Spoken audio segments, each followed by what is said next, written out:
Hello everyone, मैं Sudha Saini, lecturer computer, government polytechnic college Ajmer से। Diploma third year instrumentation के biomedical instrumentation में आज हम रेस्पिरेशन को समझेंगे। तो रेस्पिरेशन होता क्या है? हमारी बॉडी में लंग्स और रेस्पिरेटरी सिस्टम के थ्रू हम ब्रीदिंग कर पाते हैं, यानी सांस ले पाते हैं। अब इस ब्रीदिंग में क्या होता है, हम ऑक्सीजन को एनवायरनमेंट के थ्रू लेते हैं, जिसे हम बॉडी में लेते हैं, जिसे हम इन्हेलेशन कहते हैं, और कार्बन डाइऑक्साइड को बाहर एनवायरनमेंट में छोड़ते हैं, जिसे हम एक्सहेलेशन कहते हैं। इस ऑक्सीजन को ग्रहण करना और कार्बन डाइऑक्साइड को बाहर छोड़ना ही क्या कहलाता है? रेस्पिरेशन। ठीक है। अब रेस्पिरेशन के थ्रू होता क्या है, यानी बॉडी रेस्पिरेशन से क्या करती है?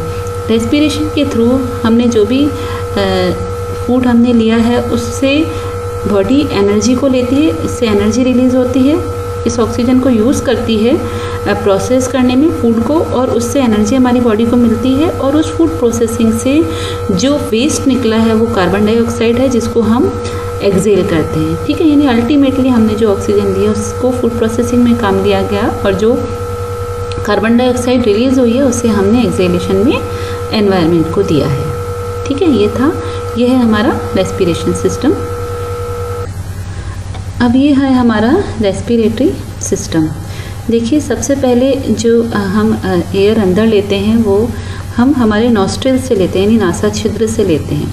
नासा छिद्र या नासा छिद्र के में हमारे छोटे छोटे बाल होते हैं, जिन्हें हम सीलिया कहते हैं। सीलिया का क्या काम है? जो भी हमने एयर अंदर ली है उसमें जो भी डस्ट पार्टिकल्स हैं या जो भी इम्प्योरिटी है उसे वहीं पर रोक लेना।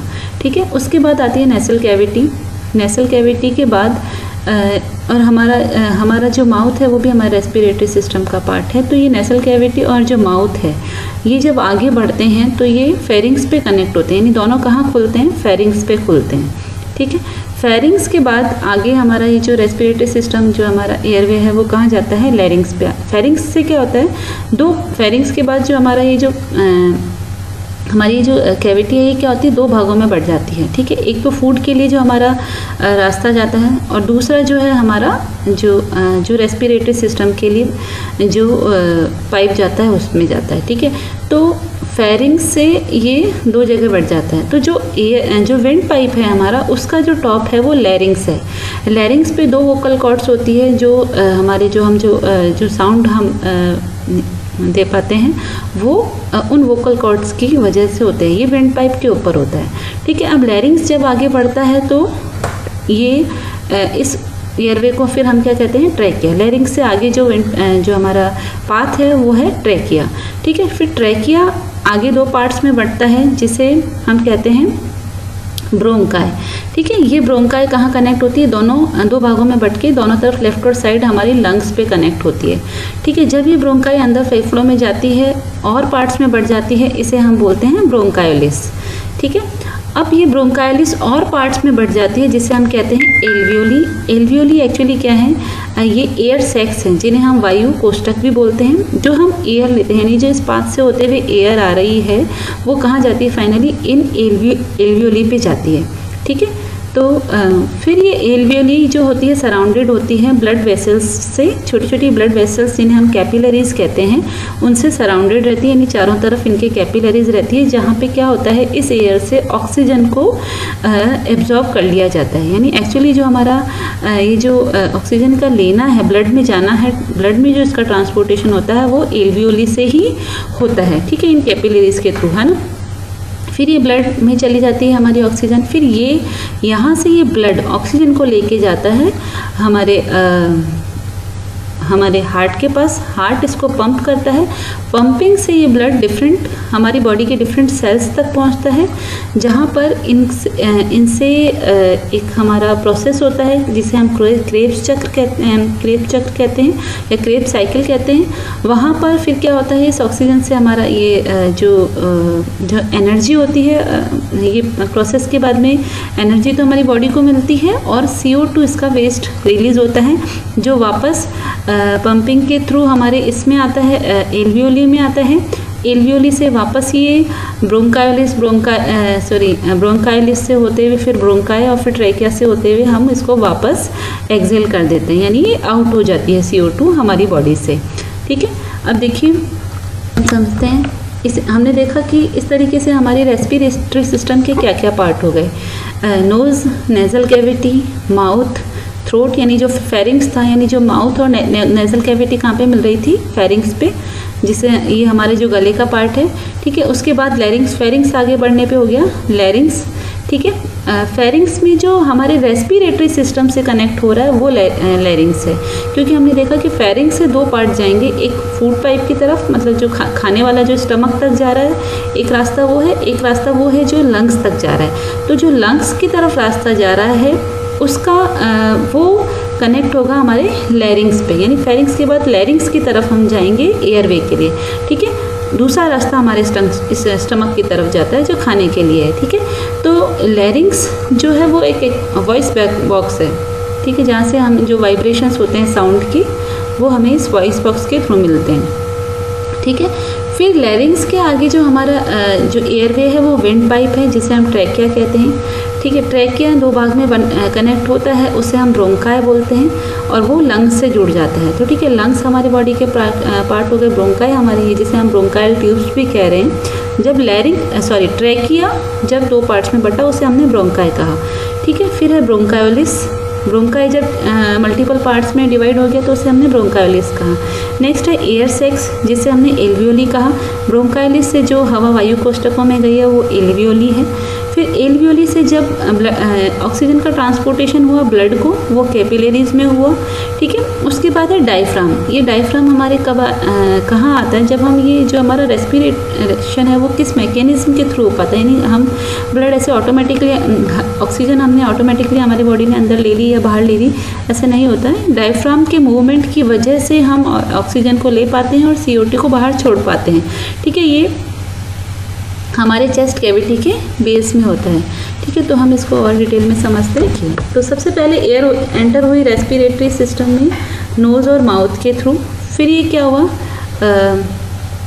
नॉस्ट्रल्स में गई, नासा छिद्र से होते हुए गई, जहाँ गर्म हुई और ह्यूमिडिफाइड हुई। फिर यहाँ छोटे छोटे जो हमारे छोटे बाल हैं नाक में, उन्होंने, जिसे हम सीलिया कह रहे हैं, उसने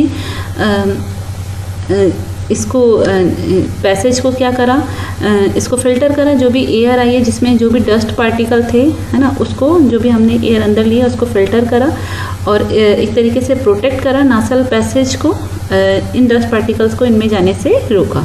ठीक है, अब ये जो एयरवेज है, ये जो नेसल कैविटी और जो माउथ है, ये दो जहाँ से हमने एयर अंदर ली है, कहाँ पे मिलेंगे, फेरिंग्स में मिलेंगे। फेरिंग्स का है हमारा थ्रोट में।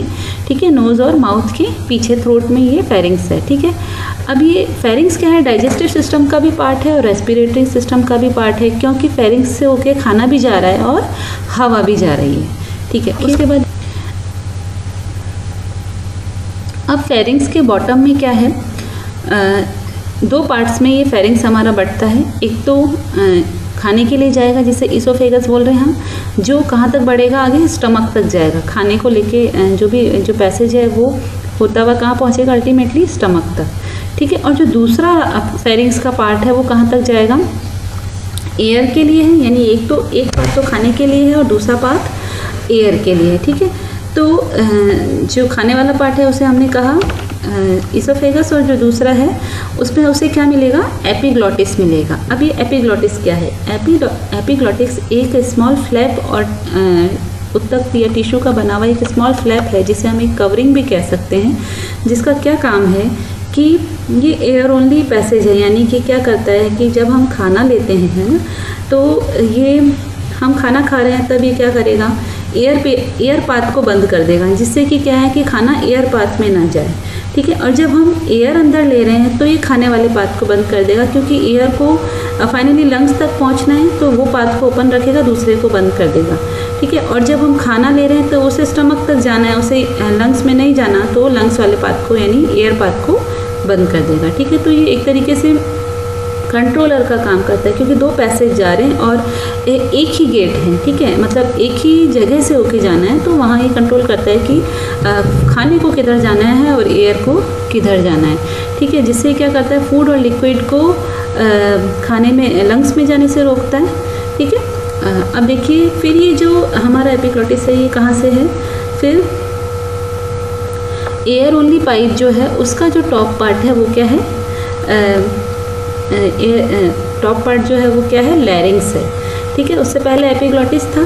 फिर अब ये क्या करेगा, ये क्या करता है, इसके ऊपर पेयर ऑफ वोकल कॉर्ड्स होती हैं, ठीक है, जिसके थ्रू हम ये साउंड जो वाइब्रेट करते हैं, जिससे हमें साउंड हम अलग अलग जनरेट कर पाते हैं, ठीक है। उसके बाद जो विंड पाइप का कंटिन्यूशन है आगे लैरिंग्स के आगे वो है ट्रेकिया, ठीक है, लैरिंग्स के नीचे, ठीक है। अब जो ट्रेकिया की जो ये जो ट्रेकिया होता है, क्योंकि ये भी एक तरीके से सॉफ्ट है हमारा ये टिश्यू जो है, तो अगर हम इसे जब हम ब्रीथ करेंगे तो क्या होगा, इसका माउथ नीचे वाला बंद भी हो सकता है, अगर बंद हो गया तो हमारे लंग्स तक एयर नहीं पहुंच पाएगी।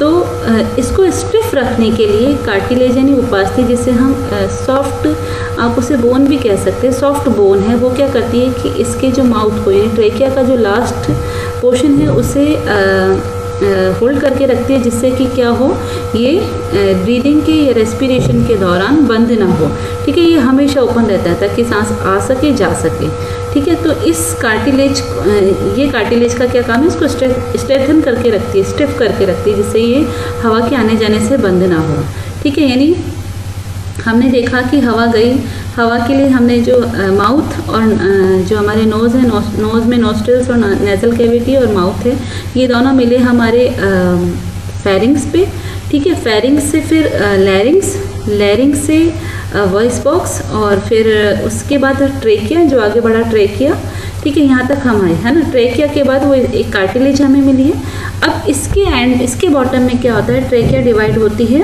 लेफ्ट और राइट में, जहाँ हमारे लंग्स हैं, इनको हमने बोला ब्रोंकाई। अब ये ब्रोंकाई किससे कनेक्टेड है, लंग्स से कनेक्टेड है। ट्रेकिया को हमने दो भाग में बांट करके एक लेफ्ट लंग्स को दे दिया, एक राइट को दे दिया, ठीक है। अब ये जो लंग्स के अंदर जाने के बाद ये ब्रोंकाई क्या होती है, मल्टीपल पार्ट्स में, छोटे छोटे ब्रोंकाई में, स्मॉलर ब्रोंकाई में डिवाइड हो जाती है, और इन स्मॉलर ट्यूब को हम क्या कहते हैं, ब्रोंकायोलिस, ठीक है। अब ये जो ब्रोंकायोलिस है ये टाइनी सैक्स में बढ़ जाती है, जिसे हम कहते हैं एल्वियोली, वायु कोष्ठक। अब ये जो हवा हमने ली है पूरे पास से, एयर पास से होती हुई, वो कहाँ गई, एल्वियोली में चली गई। एल्वियोली से देखिए, ये एल्वियोली जो है वो सराउंडेड रहती है टाइनी ब्लड वेसल्स से, जिन्हें हम कहते हैं कैपिलरीज। यहाँ पे क्या होता है, ये जो ऑक्सीजन हमने इनहेल की है ये हमारे ब्लड में चली जाती है, यानी एक्चुअली जब ब्लड में ट्रांसपोर्टेशन कहाँ पे हुआ, हमने देखा इन कैपिलरीज के थ्रू हुआ, ठीक है। एयर सैक्स और कैपिलरीज के थ्रू ये ऑक्सीजन ब्लड को मिली। अब ऑक्सीजन को एब्जॉर्ब करने के बाद ब्लड कहाँ गया, हार्ट में गया। हार्ट में इसने पंप किया ब्लड को to the cells of tissues and organs, जो भी हमारे अंगों के उत्तक हैं और कोशिकाएं हैं वहाँ तक इसको पहुँचाया। अब क्या हुआ, सेल में क्या हुआ, इस ऑक्सीजन को यूज़ करते हैं,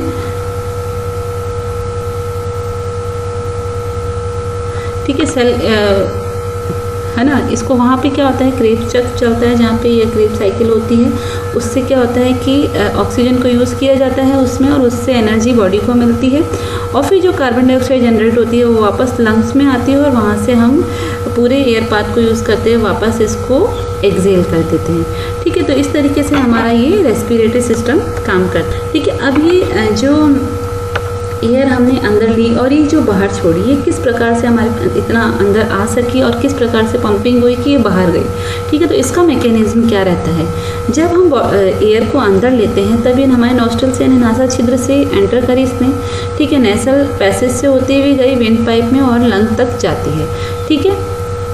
अब ये जो हमारे लंग्स हैं वो क्या होता है, एयर टाइट स्पेस के अंदर हैंग हुए रहते हैं, ठीक है, जिसे हम कहते हैं चेस्ट कैविटी, ठीक है। अब ये जो चेस्ट कैविटी है इसके साइड्स में क्या रहता है, रिब केज रहता है, मसल्स की शीट इनके बीच में, इन रिब्स के बीच में रहती है, ठीक है, जो इन लंग्स को एनक्लोज करके रखती है।